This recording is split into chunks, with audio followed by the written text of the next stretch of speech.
Hell's Diary, The Forgotten Room. Day 1.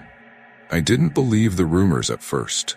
The old St. Miriam's boarding school had been abandoned for 50 years, a rotting skeleton at the edge of town. The stories about the Forgotten Room felt like urban legends, whispers of something dark hidden away, sealed behind bricks, and best left alone. They said the door wasn't just closed, it was bricked up like a prison cell for something evil. As a skeptic, I wasn't afraid of old ghost stories. If anything, I wanted to see it for myself. When I broke into the school that night, it felt like stepping into a mausoleum. The place reeked of damp wood, mold, and something else like iron, sharp and metallic. My flashlight beam cut through the stale air, revealing empty desks, peeling wallpaper, and chalkboards still bearing faint, ghostly scribbles. Every footstep echoed like a warning, and the air grew colder as I walked deeper into the building. Then I found it. A wall made of mismatched bricks at the end of the hallway. My pulse quickened. This had to be it, the Forgotten Room. I tapped the bricks and they sounded hollow. The wall felt out of place, as if it had been built hastily. I wedged the crowbar into the cracks and tugged. The bricks gave way with a dry snap, crumbling inward. A blast of cold air hit my face, sharp enough to sting my eyes. The room behind the wall was drowned in shadows, untouched by time. My flashlight beam revealed dusty desks scattered like a battlefield. At the center of the teacher's desk sat a small, leather-bound diary, placed neatly as if waiting for someone to find it. The moment I saw it, I knew I was in trouble, but I couldn't stop myself from reaching for it. I didn't sleep that night. After I brought the diary home, every creak of the house felt like footsteps, every gust of wind like a whisper. But I told myself it was just nerves. Old places have a way of making you feel like that. By morning, my curiosity got the better of me. I opened the diary expecting notes, maybe some forgotten lesson plans. But the pages weren't filled with normal writing.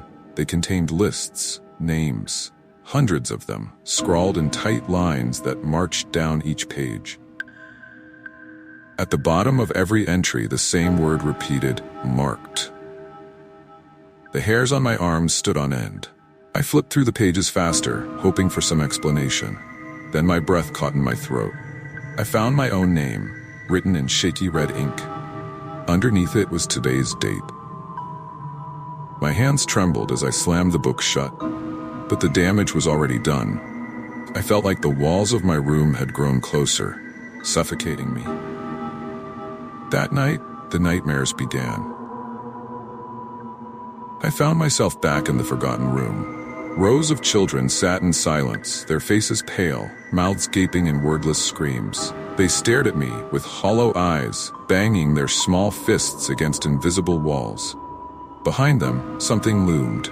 A shadowy figure with no face, watching from the back of the room. I woke with a start, gasping for air. My window was open. I know I locked it before bed. Day 3. Everything felt wrong. Shadows seemed to cling to the corners of my room a little too long. At work, I kept catching glimpses of children out of the corner of my eye, standing by water fountains, peeking from alleyways, and staring from passing cars.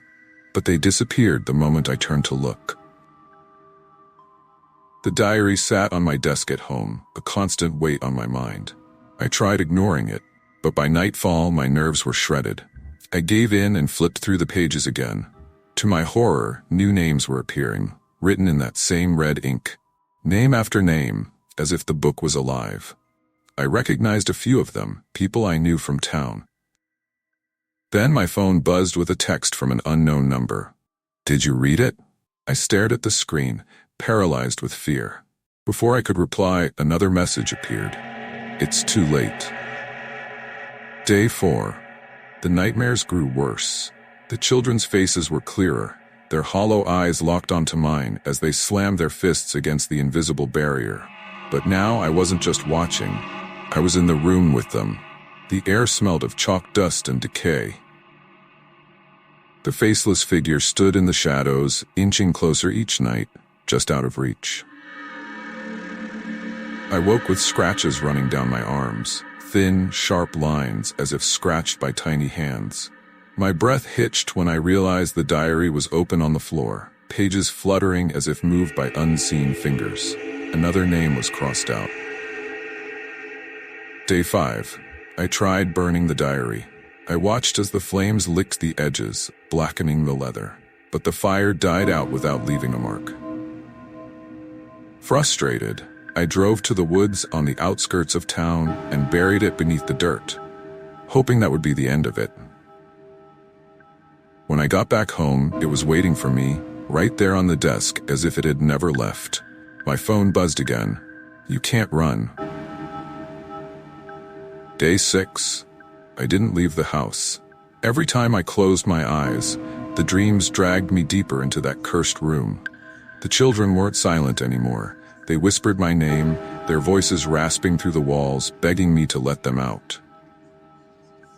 And the shadow figure, it wasn't standing in the back of the room anymore. It was behind me. I could feel it, cold breath on my neck. That night, the lights in my house flickered. The air grew icy, and I heard the sound of small hands scraping along the walls, closer and closer. The children were no longer trapped in my dreams. They were here. Day 7. I've made a mistake. I thought I could outsmart the diary, but it's too late. The scratching noises have stopped. They found a way in. I can hear them in the next room, their whispers filling the air. I know I won't make it through the night. I'm writing this now, leaving a warning for whoever finds the diary.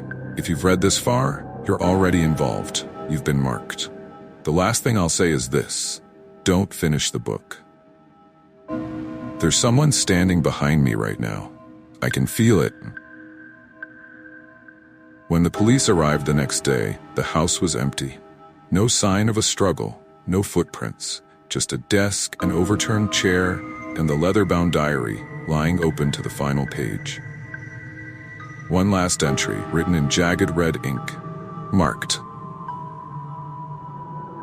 This story is now part of Hell's diary. Read at your own risk. The next name in the diary might be yours.